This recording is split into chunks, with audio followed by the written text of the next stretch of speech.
The Torah portion for this coming week is Vayigash.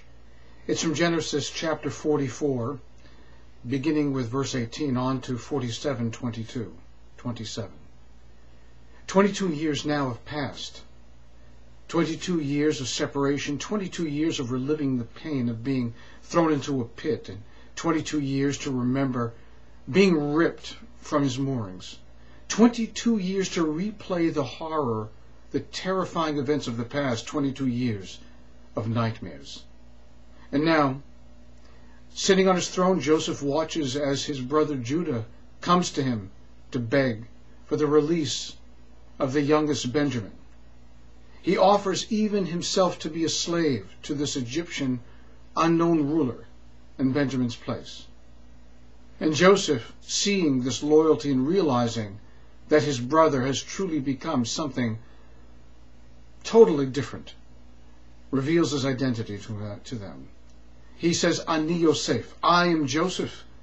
Is my father still alive? The brothers are overcome by shame.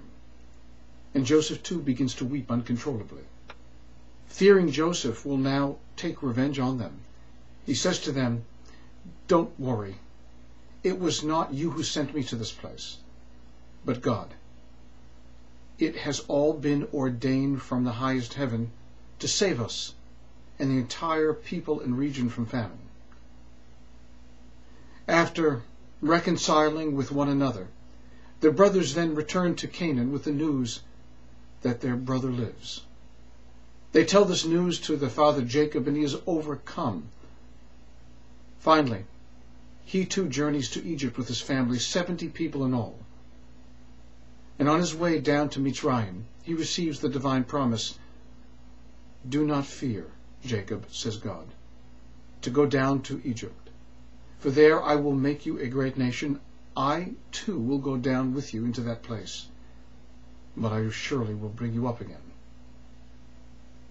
Some of the questions that our text touches on and that our heart is moved by is Judah. Who is Judah? Of course, one of the brothers and the son of Jacob.